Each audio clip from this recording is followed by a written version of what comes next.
I wasn't expecting this, but I got to officiate a wedding yesterday. And so I had a rehearsal on Friday night and the wedding last night. And the wedding was for a guy who I was his Young Life leader almost 17 years ago. And so lots of conversations Friday night and last night revolved around Young Life. And most of you have heard my story of coming to know Jesus revealing himself to me through Young Life. And really, it was the ridiculous love of a father for a wayward son that captured my life then. And so I wasn't expecting the way that this morning would impact me. It's common to talk about this morning's passage that we just heard. Thanks, Allie. You did a great job reading. As three short stories. Jesus shares about a shepherd who leaves the 99 to find the one lost sheep. He describes a woman who searches the entire house looking for a single lost coin. And he tells the story of a father who eagerly watches for his lost son to return. A sheep, a coin, and a son. Sometimes we hear them all together, but usually we hear them individually. Each was lost, but now they have been found. And so, Jesus says at the end of each of these stories, rejoice. But if you think about Luke 15 as three neatly packaged stories, then verse 25 is where things start to get a little bit confusing, and maybe you noticed it, because verse 24 is the perfect ending to this series of three stories.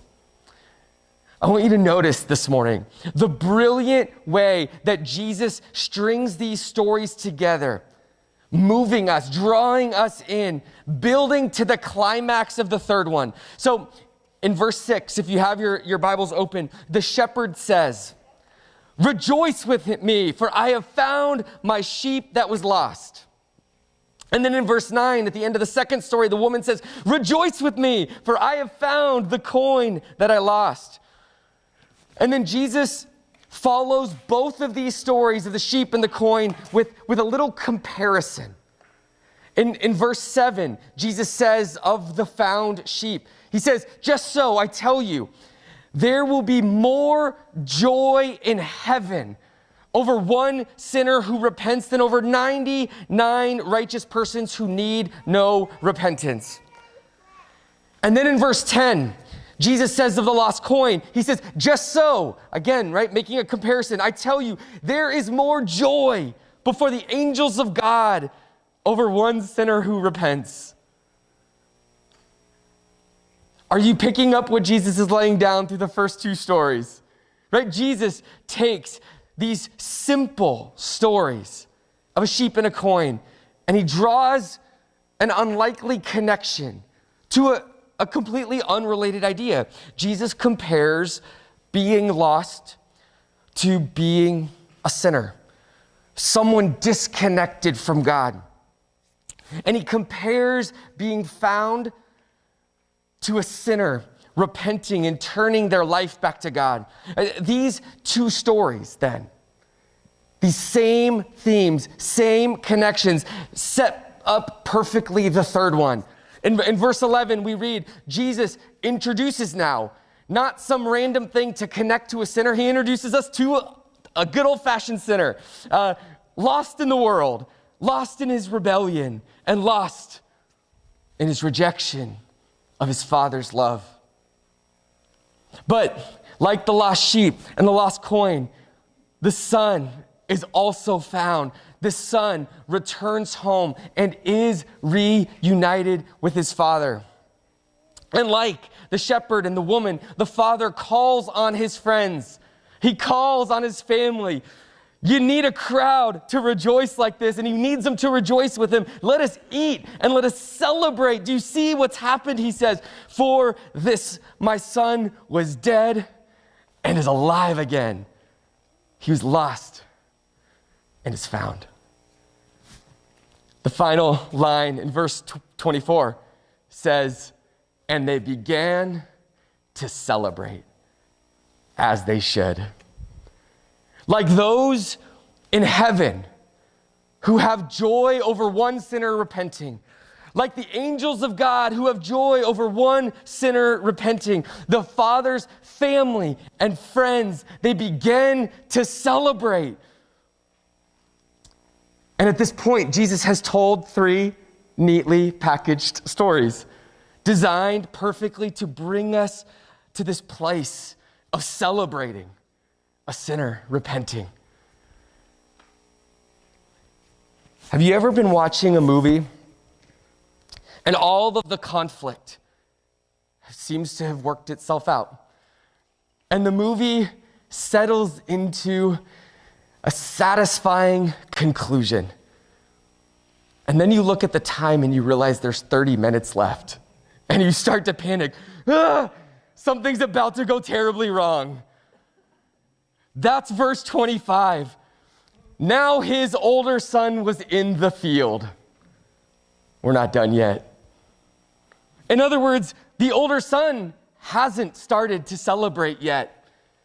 No, we don't know his deal at this point in the story, but something is going on, right? Our neat little package of 3 lost and found stories is falling apart. And I want you to hear this final section with me again, and I want to point some things out along the way. I want you to notice what's happening. Verse 25, read along with me. This is out of the ESV translation. It says, now his older son was in the field, and as he came and drew near to the house, he heard music and singing. Music and dancing. I don't know why I went singing. But what does the older son find here? The beginning of the celebration that we just heard about. A sinner has repented. And so earth is joining with heaven in celebrating what is happening. Friends and family are rejoicing along with the angels of God. This is a holy moment that's begun. And in verse 26, we read, and the older son called one of the servants and asked what these things might mean. Now, the older son clearly has no idea what's going on at this point. He's been hard at work in the field serving his father, and he's confused. And he needs someone to explain to him what's happening.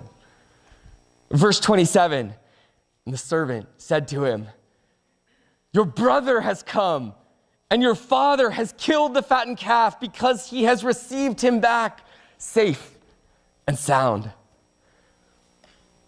The older son is hearing the gospel. He's hearing the good news. This is literally the textbook definition of gospel. Gospel is good news.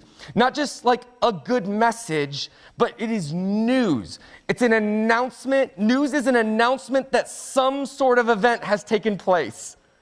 Something has happened. And now everything will be different as a result of this thing that's happened and that's being proclaimed in the news. But he hasn't just heard any news. It's good news. Your lost brother has returned from the dead. He finally saw the error of his ways. He didn't wait until it was too late, but he is here. And not only that, but your father didn't reject him, but he welcomed him home with open arms, and now your family is being restored. What is broken is being healed. Heaven rejoices when one sinner repents, and so should the earth. And so your father has announced a celebration of heavenly proportions. The older son hears the good news. And we read in verse 28, but he was angry and he refused to go in. All is not neatly packaged. Where heaven and earth are in agreement over this younger brother's return, his brother isn't there. His brother can't agree. The older son hasn't been like the shepherd looking for his lost sheep. He hasn't been like the woman searching her home for her lost coin. This older brother, this older son has been watering, cultivating a different kind of life, a different kind of spirit in his brother's absence. He walks in the way of Cain, Adam and Eve's oldest son, the older brother of Abel. Jealous of his brother, Cain, we're told, is angry because of the attention that his younger brother gets from God. Now, it's probably important for us, right, to point out that this isn't simply the older brother's gut response in this moment, but this is the kind of fruit that the older brother has been cultivating for years. Right? Having watched his father day after day in agony, looking down the road, watching and waiting and longing for his younger son who betrayed him to return, having seen his father's pain so acutely, having felt his own pain of betrayal by his brother, this older brother has lived with resentment. A root of bitterness has taken hold of his heart. And now we see the fruit of this life. We see the fruit of the way that he has lived. He cannot rejoice with heaven and earth. Like Cain, the older son is angry. And if you know the Cain story, you start to worry. Will this older son kill his brother who has just found new life? Suddenly we realize we're in the middle of a fourth story. The older son, angry and refusing to come into the house, is lost. He is just as lost as a son who takes his stuff and goes off and leaves. The older son stands outside of the home. Relationship is broken as he's filled with anger toward his brother and his father. To use older language, the older son is living in sin. And we like to reserve that phrase for a couple shacking up together before marriage, or a person who's caught up in sex, drugs, and rock and roll, or whatever the kids are listening to these days. But this son is out of sync with his father. He's out of sync with heaven and earth. He is separated from his father and from his brother, and this is the very definition of sin. This is the heart of sin, fractured relationships with God and with our neighbors. But of course, the same father who day after day looked longingly down the road for his lost son to return, he hears from someone that his other son is now lost. And so you can guess what he does. He comes to him and he begs him. For he wants only one thing: for the lost to be found. Verse 28, we read, his father came out, and this is a good old word we don't use, entreated him, begged. And he answered his father, "Look, these many years I have served you, and I've never disobeyed your command. Yet you never gave me a young goat that I might celebrate with my friends. But when this son of yours came, who has devoured your property with prostitutes, you killed the fattened calf for him." If you've never heard this passage before, it may not be obvious, but from the earliest days of the church, followers of Jesus have recognized God and the Father in this story, which makes the brother's response really interesting because he declares, I have never disobeyed your command.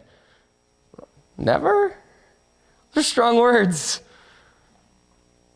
Bold. Because if we substitute God in for the Father just for a second, we notice that this claim, in his own words in this passage, is surrounded by disobedience. Listen to the Son. These many years I have served you, yet you never gave me a young goat that I might celebrate with my friends. But when this son of yours came, you killed the fattened calf for him. How did it go? I have never disobeyed your command. Right? What's the last of the 10 commandments? You shall not covet anything that is your neighbor's. You can hear the sin of the older brother, right? It's not just that he covets in this moment, but this reflects years of resentment built up, years of envy. Whatever the older son has felt and has nurtured, it is now bearing fruit, and he covets what his brother has given, and he is angry. And he thinks his years of faithful service entitle him to something. And he blames his father, and if this hasn't been made clear enough, he is lost. And so the father searches for him, invites him to come and to be found.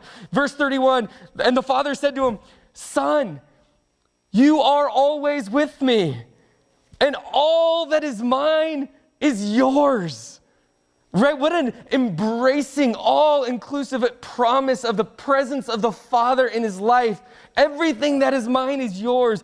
It was fitting to celebrate and be glad for this brother, that this your brother was dead and is alive. He is lost and is found. Worst movie ending ever. Right? That's it. That's the final verse. Chapter 16 moves on to a completely new thing. That's it. Chapter 15 is just left hanging.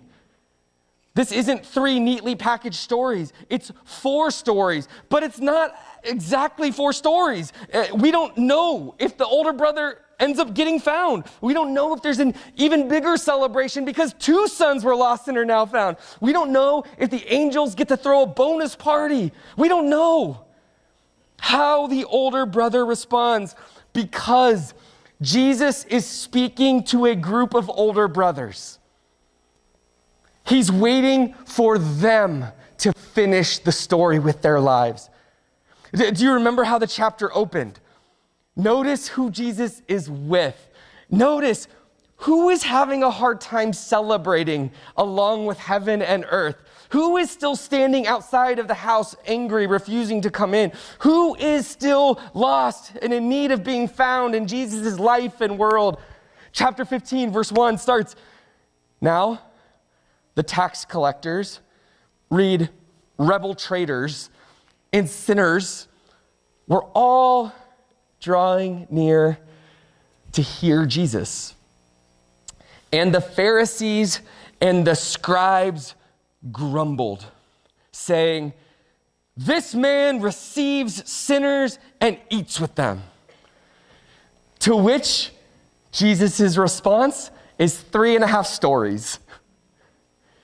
The moral of the first 3 stories is simple. You guys, heaven's busy rejoicing that sinners just like these are returning to God and they're listening to Jesus. They are already being found, and there's a party that you're invited to. But you, Pharisees and scribes, you claim to obey God, and you claim to be these righteous and holy representatives of God's will, but you're missing the very thing that God is doing right in front of you. Heaven and earth are celebrating, and you're busy grumbling. You're bitter. You're resentful. And you can't rejoice when God's grace demands it. So, question for you. Who is righteous? Who is really lost? Jesus has a hard message for some of us. If you've been in God's family for really any length of time, it doesn't take long. You are in danger of becoming the older son. It is just too easy to forget that the Father is with you and that all of these things are yours, to take them for granted. It's too easy to get caught up in working the Father's fields, to imagine that you're busy earning something, that you deserve something from the Father because of your labor. It's too easy to look at those coming in behind you, to hold them to a different standard and to judge. It's too easy to forget that Jesus came to seek and save those who are lost, because we forget that we were once lost, and we somehow start to convince ourselves, well, we were never really that lost. Not like the really lost people. But let's face it, the path of the older son is the easy path. It's the most natural path for us. But it always bears bad fruit. It bears the fruit of rivalry and envy, the fruit of bitterness and anger. But I think we have two safeguards against walking in the way of the older son. I don't want to say too much here because, to some extent, I want to leave this open. The way that Jesus does, as an invitation to you, wherever you're at, to hear and respond. But I do want to say something small. Two safeguards I think we have. First, we can stay connected to the vine, the true vine that is Christ. And we need to remember that serving God is not the same thing as communing with God. We have to stay connected to the source of life and love and joy if we expect to rejoice when we see God's grace. Connected to the vine, we'll see all that's been given, and we'll confess where we've been sinners and fallen short, and our lives will be continually nourished by grace. And so stay connected to the vine. And second, we need to build structures and rhythms into our lives, a deliberate and purposeful effort to seek those who are lost and to celebrate their return. A good place to start would be the example of Jesus. He receives sinners and eats with them. And so what would it look like for us to build this into our lives, to practice receiving sinners and eating with them? And it just so happens, built into our Sunday morning gatherings, we do just that.